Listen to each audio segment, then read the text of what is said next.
Assalamualaikum warahmatullahi wabarakatuh. Sebelumnya izin memperkenalkan diri, nama saya Sela Rana Kezia dengan NPM 21570510007 dari kelas CD. Di sini saya akan menjelaskan mengenai rancangan proyek UAS pengenalan pola mengenai topik clustering data mall customer menggunakan algoritma K-means.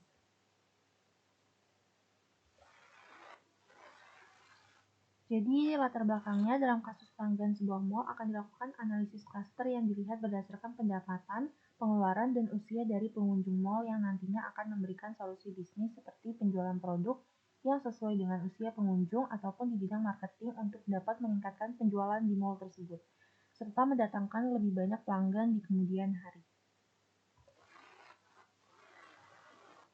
Selanjutnya saya akan menjelaskan terlebih dahulu apa itu K-means clustering. Jadi K-means itu merupakan salah satu metode data clustering untuk clustering dokumen yang berusaha mempartisi data yang ada ke dalam bentuk satu atau lebih cluster berdasarkan atribut menjadi K partisi, di manakah itu kurang dari N. Sehingga data yang memiliki karakteristik yang sama dikelompokkan ke dalam satu cluster yang sama, dan data yang mempunyai karakteristik yang berbeda dikelompokkan ke dalam kelompok yang lain. Proses pengelompokan K-means ini dapat dihentikan ketika salah satu dari kriteria berikut terpenuhi, yaitu ketika jumlah maksimum iterasi telah terlampaui, ketika ada sedikit perubahan vektor sentroid selama iterasi, atau ketika tidak ada perubahan keanggotaan cluster. Nah, pernyataan berikut itu saya citasi dari paper sesuai dengan materi dengan berjudul Clustering Pengunjung Mall menggunakan metode K-means dan Particle Swarm Optimization di sini. Saya menyitasinya dari paper ini. Selanjutnya,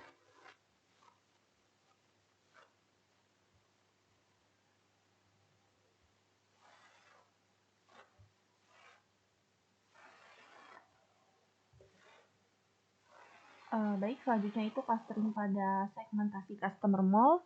Jadi clustering itu adalah teknik analisis data untuk menciptakan kelompok objek target berdasarkan informasi yang ditemukan dalam data yang membedakan objek dan hubungan di antara mereka. Kondisi dalam cluster tertentu mirip satu sama lain dan berbeda dari kondisi di cluster lain. Dengan mengelompokkan pelanggan ke dalam suatu cluster, mulai dari pelanggan yang hemat sampai pelanggan yang boros, dalam proses belanja dapat dibedakan. Setelah segmentasi pelanggan, auditor dapat memeriksa efisiensi dan efektivitas kegiatan bisnis perusahaan. Untuk pernyataan mengenai clustering pada segmentasi ini tuh didapatkan disitasi dari paper dengan judul yang sama. Di sini ada lampiran buktinya. Selanjutnya saya menyiapkan datasetnya. Data dari datasetnya itu seperti pada gambar berikut. Dia ini merupakan suatu dataset yang berisi data pengunjung mall pada periode tertentu. Nah, dari data ini akan dibuat model clustering yang nantinya digunakan untuk membantu keputusan bisnis dalam segmentasi pengunjung. Dataset ini terdapat dalam file berformat .csv dan bersumber dari website Kaggle. Dia berisi data pelanggan suatu mall meliputi karakteristik customer ID, gender, age, annual income, dan spending score. Dataset ini dia terdiri dari 200 baris data dan 4 kolom.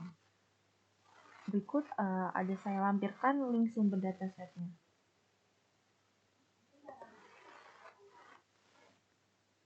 Jadi di dalam dataset ini nantinya akan ditambah satu kolom lagi yang berisi jenis dari data clusternya. Nantinya dari karakteristik ini dapat diketahui customer mall itu masuk ke cluster customer yang hemat atau boros dan sebagainya. Berikutnya saya akan menjelaskan penjelasan dari karakteristik customer-nya. Jadi untuk customer ID itu ID unik yang diberikan kepada pelanggan. Kemudian ini gender, itu usianya, di mana prianya itu ada sebanyak 44% dan wanitanya itu 56%. Kemudian ini ada age-nya, itu adalah usia pelanggan, dia paling kecilnya itu 18 tahun dan maksimalnya itu 70 tahun. Nah, untuk annual income itu adalah pendapatan tahunan pelanggannya. Kemudian di spending score itu skor pengeluaran atau skor yang diberikan oleh mall berdasarkan perilaku pelanggan dan sifat pembelanjaan dimulai dari skor 1 hingga 100.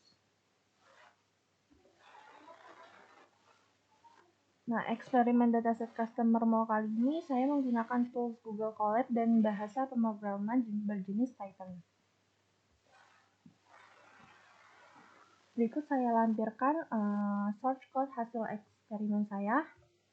Yang pertama-tama di sini ada import library-nya. Kemudian di sini saya menampilkan dataset. Dalam menampilkan dataset ini saya menggunakan library Panda untuk membaca dataset dari URL. Kemudian menampilkan beberapa baris pertama dari dataset.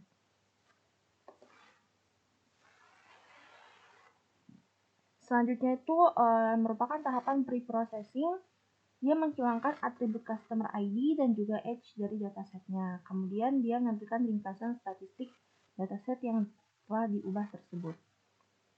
Ini saya melihat info datasetnya mengenai tipenya gitu. Misalnya gender ini tipenya objek, kalau age ini tipenya integer.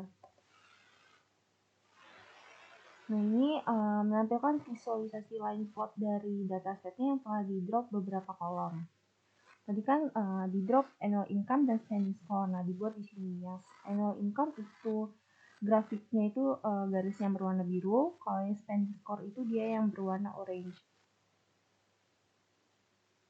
Nah, selanjutnya ini membuat data training dengan mengambil kolom annual income dan juga spending score dari dataset ke dalam variabel xtrain. Kemudian dikeluarkan hasilnya itu dalam bentuk array. Nah, ini fitur scaling. Jadi dia melakukan normalisasi data menggunakan fitur min-max scaler. Ini hasil outputnya.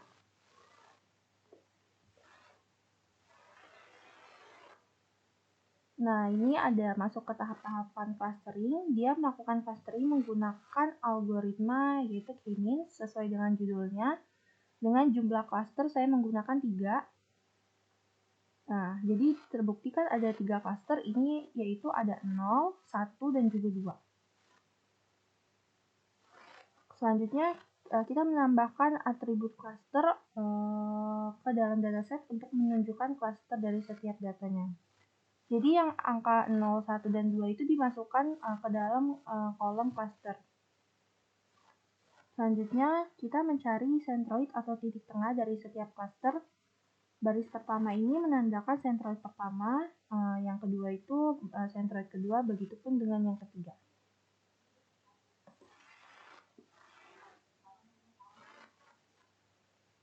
Nah, ini ada menampilkan visualisasi, menampilkan scatter plot dari data dengan pewarnaannya itu sesuai dengan cluster. Dia menambahin marker ini yang bertanda bintang ini untuk nunjukin centroid-centroid dari setiap clusternya. Kemudian untuk prosesnya itu kan tadi kita buat ada 3 centroid, maka melakukan pemanggilan centroid supaya nantinya setiap data akan diketahui keberadaan centroidnya itu ada di mana. Untuk lebih jelas tentang gambar ini, kita ambil satu contoh. Untuk yang marker atau ya ini marker tanda bintang berwarna merah itu menunjukkan centroid 0 di legendnya ini. Maka untuk daerah yang mengitari centroid berwarna merah itu yaitu daerah ungu itu merupakan klaster 0. Begitupun dengan kasus daerah-daerah yang lainnya. Selanjutnya ini kita mencari nilai K terbaik untuk klasterisasi dengan menggunakan metode elbow. Menghitung inersianya itu untuk berbagai nilai K-nya. Ini ada inertias.append.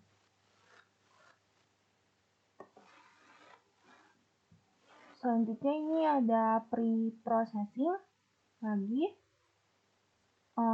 Dia menampilkan plot inersia untuk membantu menentukan nilai K terbaiknya. Nah, untuk dapetin nilai K itu dilihat dari grafik ini. Letak sikunya itu pada grafik itu yang akan dijadikan nilai K terbaiknya. Dilihat dari grafik ini di mana letak sikunya bisa didapatkan di antara angka 4 dan 6. Itu ada siku letak sikunya sehingga didapatkan nilai K-nya itu 5. Kemudian kita melakukan klasterisasi ulang menggunakan nilai K terbaik yang sudah kita tentukan yaitu 5 sehingga didapatkan N-nya itu ada 0, 1, 2, 3, dan 4.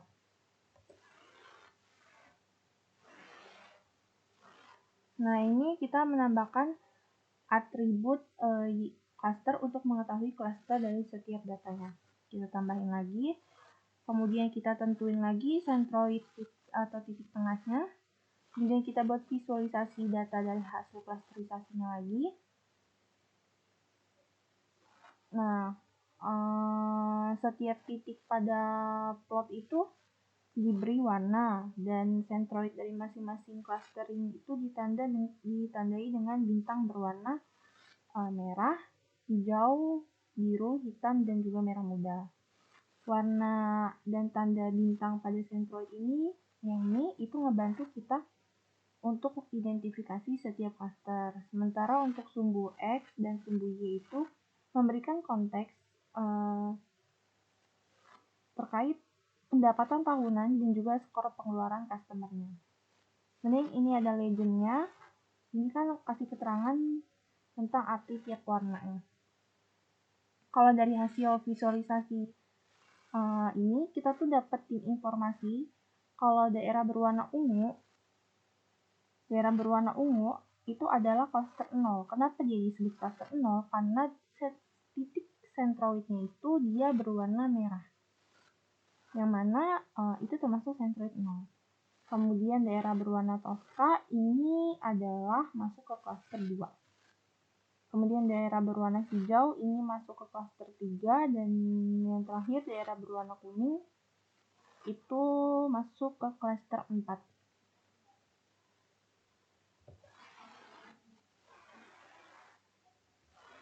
Nah, untuk menggantikan angka-angka yang tadi, yang ini kan sebelumnya ada angka 0 sampai 4, kita gantikan dengan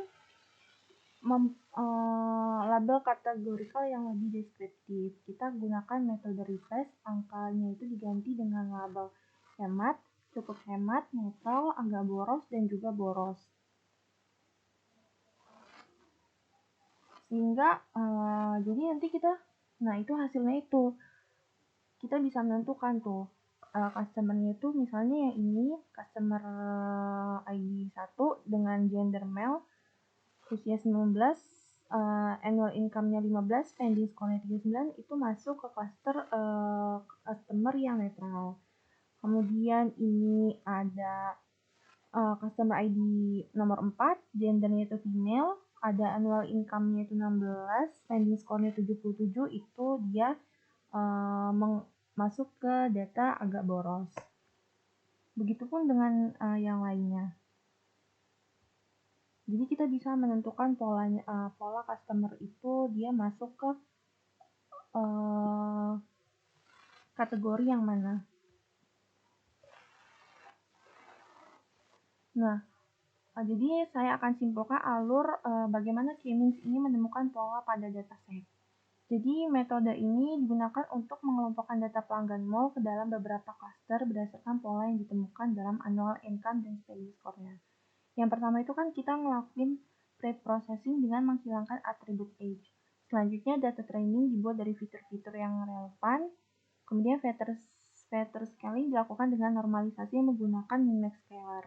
Kemudian dilakukan proses clustering dengan menggunakan K-means dengan jumlah cluster awal yang sebanyak 3.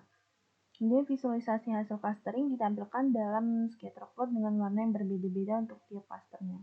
Serta kita tandain posisi centroid untuk masing-masing cluster.